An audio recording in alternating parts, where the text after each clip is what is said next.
Hello दोस्तों, स्वागत है आप सभी का आपके अपने परिवार मैथ मस्ती में। आज के इस सेशन में हम लोग बात करने वाले हैं कोशिकांग एवं उसके उपनाम की। जी हाँ दोस्तों, इससे आपके एग्जाम में बहुतों बार क्वेश्चन पूछा जाता है कोशिकांग और उसके उपनाम से संबंधित। दोस्तों आगे बढ़ने से पहले मैंने जो थंबनेल पे लिखा कि केंद्र सरकार सारी चीज़ों को नियंत्रित करती है, उसके बारे में पहले डिस्कस कर लेते हैं, फिर बाकी के सारे चीज़ों का डिस्कशन करेंगे। मैंने आपको थंबनेल पे लिखा कि केंद्र सरकार सारे चीज़ों का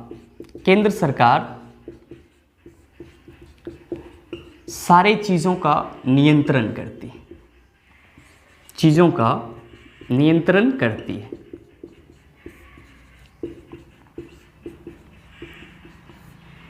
अब जो सेंट्रल गवर्नमेंट होती है, वो सेंट्रल गवर्नमेंट देश में होने वाले प्रत्येक गतिविधि को नियंत्रित करती है।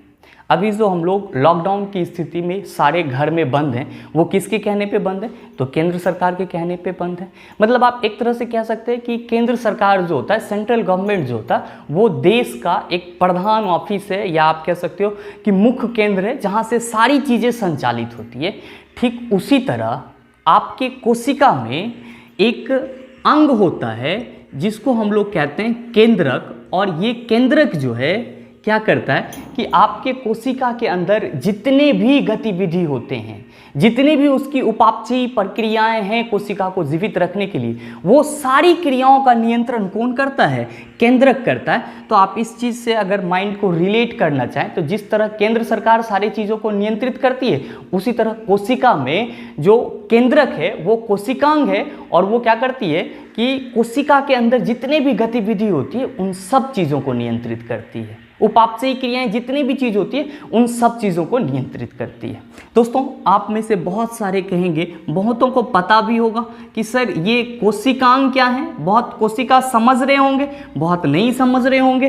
तो ये कोशिका के अंदर कोशिकांग होता है, लेकिन सबसे पहले आपको डिस्कशन करना होगा कोशिका क्या होता है, उसका एक नॉर्मल स्ट्रक्चर क्या है, फिर कोशिकांग कहाँ पाए जाते हैं, फिर आपको सारी चीज़ें क्लियर हो जाएगी। और इस सेशन में मैं आपको लास्ट में इससे रिलेटेड क्वेश्चन भी करवाऊंगा जो आपके एग्जाम में पूछे हुए हैं और आपके एग्जाम में बार बार आते हैं। तो बने रहिएगा पूरे सेशन में, देखते हैं आगे के कंटेंट में हम लोग क्या सीख पाते हैं। दोस्तों कोशिकांग और उसके उपनाम को समझने से पहले हम लोगों को एक सिंपल वर्ड समझना होगा, कोशिका क्या होता है।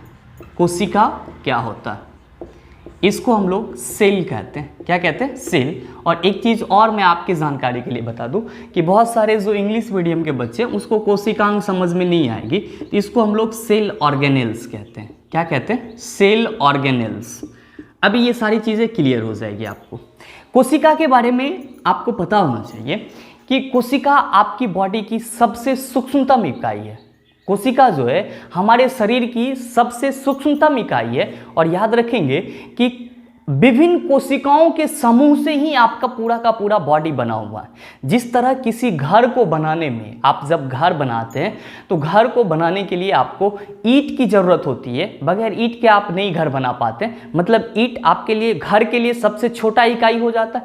ठीक उसी तरह किसी भी बॉडी के निर्माण के लिए, किसी भी शरीर के निर्माण के लिए कोशिका जो होती है वो सबसे सूक्ष्मतम इकाई होती है, सबसे स्मॉलेस्ट यूनिट होता है जिससे किसी भी चीज़ का बॉडी बना होता है। और बहुत सारे कोशिकाओं के समूह, ग्रुप के चलते क्या बनता है? आपका उत्तक बनता है। हालांकि ये अलग चीज़ हो जाता है आपका टिश्यू, इसको हम लोग बोलते हैं। टिश्यू से ऑर्गेन बना, ऑर्गेन से आपका, टिश्यू से आपका उत्तक से अंग बना, अंग से अंग तंत्र बना। तो ये सारी चीज़ें चलती रहती है, और अंग तंत्र से ऑर्गेनिज्म का आविर्भाव होता है, वो बनते हैं ऑर्गेनिज्म, मतलब जीव का उत्पन्न होता, उत्पत्ति होता है। मतलब आप सिंपल, आपके माइंड में एक ख्याल आ रहा होगा कि चलो सर ठीक है, मान लिया कोशिका हमारे बॉडी की सबसे सूक्ष्मतम इकाई है, कोशिकाओं से ही हमारा शरीर मिलके बना हुआ है, तो कोशिका का स्ट्रक्चर क्या होगा? मैं आपको सिंपल वे में बताऊं कि कोशिका का जो स्ट्रक्चर होता है आपको ये कुछ इस तरह का दिखेगा। ठीक है, इसके मेनली 3 स्ट्रक्चर हैं जिसको आपको बेसिक रूप से ध्यान में रखना है। वो 3 स्ट्रक्चर कौन कौन से हैं पहले मैं आपको बता दूं कि आप ये स्ट्रक्चर देख रहे होंगे, इसके ऊपर में ये आप लेयर देख रहे होंगे, आवरण देख रहे होंगे। इस लेयर को हम लोग क्या बोलते हैं? इस लेयर को हम लोग बोलते हैं प्लाज्मा झिल्ली या प्लाज्मा मेम्ब्रेन बोलते हैं। क्या बोलते हैं? प्लाज्मा झिल्ली या प्लाज्मा मेम्ब्रेन बोलते हैं। अब इसके अंदर क्या होता है कि चिपचिपा सा द्रव होता है। मैं बात कर रहा हूं कोशिका की संरचना की, तो कोशिका जो है ऊपर में एक दोहरी संरचना से घिरी हुई रहती है, जिसको हम लोग प्लाज्मा मेम्ब्रेन या प्लाज्मा झिल्ली कहते हैं। इस चीज को आप याद रखेंगे, प्लाज्मा मेम्ब्रेन या प्लाज्मा झिल्ली कहते हैं। अब इसके अंदर आपका एक चिपचिपा सा द्रव भरा हुआ रहेगा, और इस चिपचिपा सा द्रव को हम लोग क्या कहते हैं, जीव द्रव कहते हैं। क्या कहते हैं, जीव द्रव। और इसको हम लोग साइटोप्लाज्म के नाम से जानते हैं। किसके नाम से जानते हैं, साइटोप्लाज्म के नाम से जानते हैं। अब प्रत्येक कोशिका के बीच में क्या होता है कि एक आपका गोलीय संरचना होता है। क्या होता है, एक गोलीय संरचना होता है। इस गोलीय संरचना को हम लोग क्या बोलते हैं, केंद्रक बोलते हैं। क्या बोलते हैं, केंद्रक बोलते हैं। और इसको हम लोग इंग्लिश में न्यूक्लियस कहते हैं। क्या कहते हैं, न्यूक्लियस कहते हैं। और यही केंद्रक अब इस कोशिका के अंदर जितनी भी मेटाबॉलिज्म प्रोसेस, उपापचयी प्रक्रियाएं होती है, उन सब के गतिविधि के नियंत्रण के लिए जिम्मेदार होता है। अब मैं बात कर रहा हूं यहाँ पे, चूंकि आपका हेडिंग है कोशिकांग एवं उपनाम, तो कोशिका के अंदर जो भी संरचनाएं पाई जाती है, कोशिका के अंदर जो भी संरचनाएं पाई जाती है, उसको हम लोग कोशिकांग कहते हैं। अब आप बोलोगे कि सर यहाँ पे कोशिकांग की जरूरत क्यों पड़ गई? तो जिस तरह हमारे शरीर में अलग अलग काम को करने के लिए अलग अलग अंग हैं, ठीक उसी तरह कोशिका के अंदर अलग अलग कामों को करने के लिए, अलग अलग उपापचयी प्रक्रियाओं को करने के लिए अलग अलग अंग हैं, जिसको हम लोग कोशिकांग कहते हैं। या आप इसके वर्ड से भी आप वेरीफाई कर सकते हो। कोशिकांग लिखा हुआ है तो आप कह सकते हो कि कोशिका प्लस अंग, मतलब क्या कि कोशिका के जो अंग होते हैं उसी को हम लोग क्या कहते हैं, कोशिकांग कहते हैं। जैसे कि mitochondria, lysosome, ribosome, endoplasmic reticulum, ये सारी चीज क्या है, कोशिकांग है। अब आप कहेंगे कि सर हमारे शरीर में तो हमारा जितना भी अंग है वो सब दिखता है, तो कोशिकांग कहाँ पे होगा, कोशिका में? तो याद रखेंगे कि आपका जो जीव द्रव है साइटोप्लाज्म में, इसी के अंदर सारे कोशिकांग होंगे। इसके अंदर क्या होंगे, सारे कोशिकांग होंगे। और इस कोशिकांग का काम क्या होगा कि कोशिका के अंग का काम क्या होगा कि ये कोशिका के अंदर जितने भी उपापचयी प्रक्रिया हो रही होगी उन सबों को क्या करेगा, नियंत्रित करेगा या उसके वहन के लिए जिम्मेदार होगा। अब मैंने आपसे बात करा कि कोशिकांग एवं उनके उपनाम, क्योंकि कोशिकांग तो बहुत सारे, जब एक सेल का पूरा डिटेल स्ट्रक्चर पढ़ेंगे तो वहां पे हम इन सारी चीजों की जानकारी रखेंगे, लेकिन अभी तो हमको पढ़ना है कोशिकांग। तो कोशिकांग में आपके 6 ऐसे कोशिकांग हैं, 6 ऐसे सेल ऑर्गेनेल्स हैं जिसके उपनाम आपको याद रखने, जो आपके एग्जाम में बार बार आते हैं। उम्मीद करते हैं कि ये बेसिक सा स्ट्रक्चर आपको समझ में आ गई होगी। अब हम बात करते हैं कि वह 6 कोशिकांग कौन कौन से हैं और उसका उपनाम क्या है।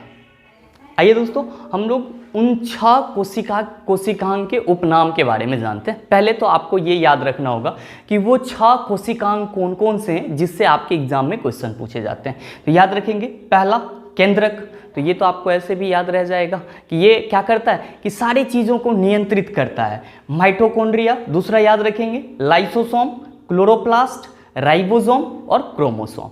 दोस्तों ये 6 ऐसे कोशिकांग हैं जिससे आपके एग्जाम में उपनाम के तौर पे इससे क्वेश्चन पूछे जाते हैं। अब आप बोलिएगा उपनाम क्या?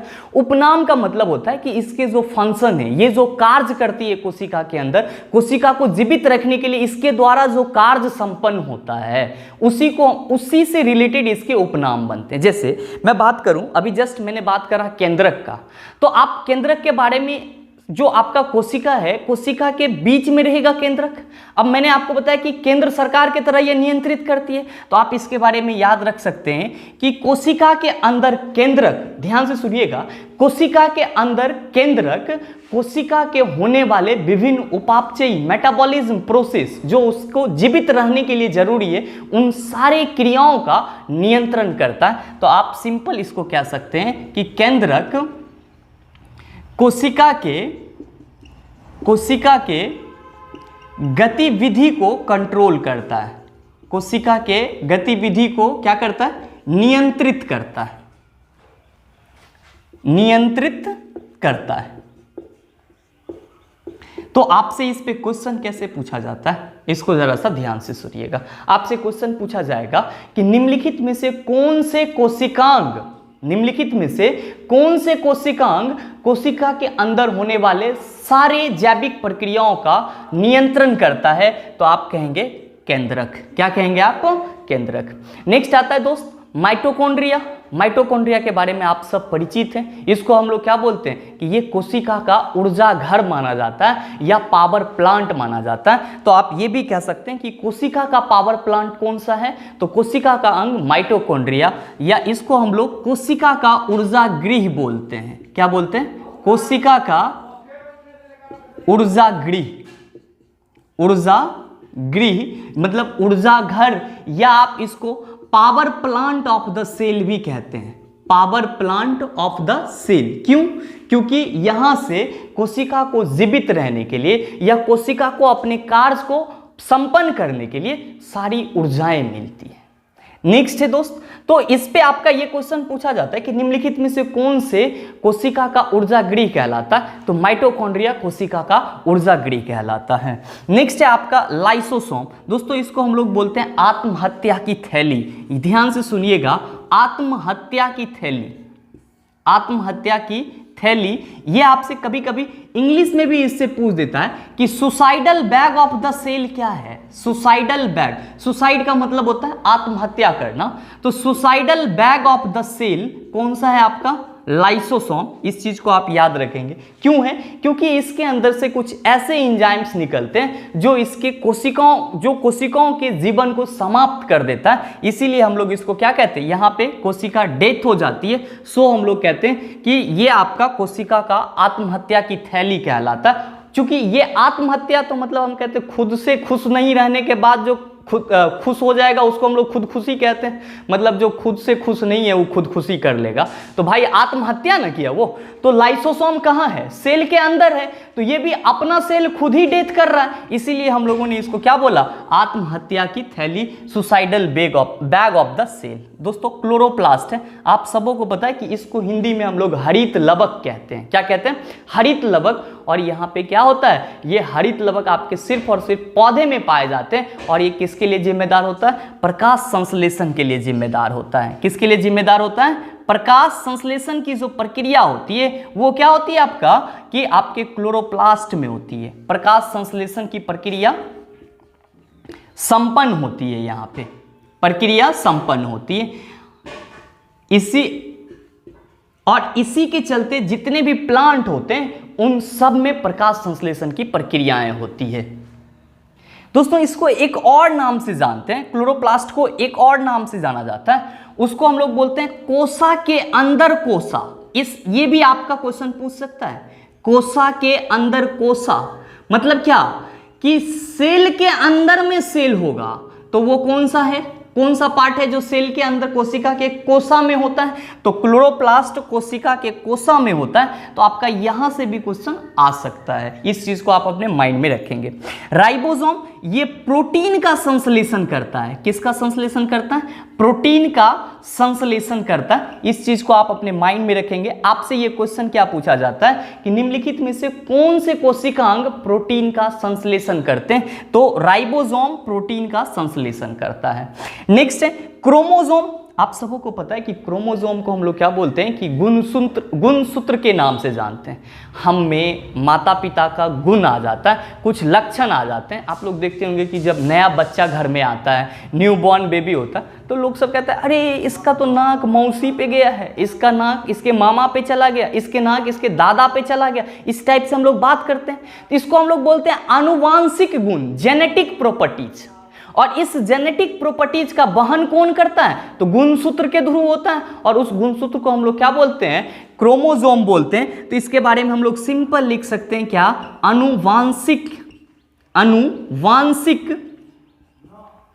वांशिक गुणों का जो वहन करता है, गुणों का वहन करने वाला क्या कहलाता है? कौन सा आपका कोशिकांग है? तो क्रोमोसोम है।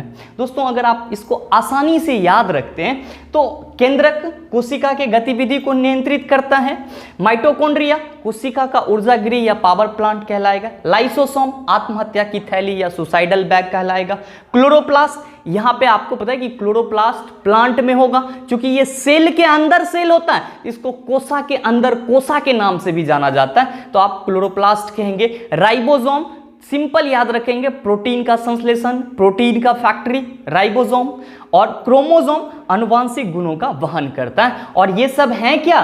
तो ये सब कोशिका के अंग हैं जो कोशिका को जीवित रखने के लिए अपने विभिन्न क्रियाकलापों को संपन्न करते हैं। उम्मीद करते हैं कि ये सारी चीजें आपको समझ में आ गई होगी। अब दोस्तों इस पे क्वेश्चन भी पूछा जाता है आपसे आपके एग्जाम में, और वो बहुत ही इंटरेस्टिंग क्वेश्चन होते हैं और थोड़े से कंफ्यूजन वाला होता है अगर आपको ये चीज नहीं पता हो रहता है। अगर आप इसको एक दो बार ध्यान से देख लेंगे तो उम्मीद है कि ये चीजें आपके दिमाग में आराम से एडजस्ट हो जाएगी और आप इस पे क्वेश्चन भी बना सकते हैं। आइए देखते हैं कि इस पे क्वेश्चन किस तरह से पूछे जाते हैं। आइए दोस्तों इस पे क्वेश्चन किस टाइप से पूछा जाता है उसको हम लोग देखते हैं। पहला क्वेश्चन आप देखेंगे कि इसमें क्वेश्चन पूछा है कि निम्नलिखित में से कौन से कोशिकाओं के अंग को आत्मघाती बैग कहा जाता है, या कौन से कोशिकाओं के अंग आत्मघाती बैग कहे जाते हैं? तो आत्मघाती मतलब सुसाइडल, अभी आपको मैंने बताया खुद से खुश नहीं, तो कोशिका अपना कोशिका खुद ही डैमेज कर देता है। किसके चलते? क्योंकि लाइसोसोम से क्या होता है कि आपके विषैले एंजाइम्स का सेक्रेशन होता है जो कोशिका के लिए आत्मघाती होता है, उसको मारने वाला होता है। तो इसलिए आपका कोशिका का जो क्या होता है कि लाइफ खत्म हो जाता है। तो ये अपने से मार रहा है, तो कौन से अंग से निकल रहा है भाई? लाइसोसोम से निकल रहा है। तो निम्नलिखित में से कौन से कोशिकाओं के अंग को आत्मघाती बैग कहा जाता है? तो लाइसोसोम को आत्मघाती बैग कहा जाता है। इस चीज को आप अपने माइंड में रखेंगे। नेक्स्ट क्वेश्चन आपसे पूछा है कि निम्नलिखित में से किसको कोशिका का पावर प्लांट, या इस पावर प्लांट के जगह आपका ऊर्जा गृह भी रह सकता है, ऊर्जा गृह भी रह सकता है।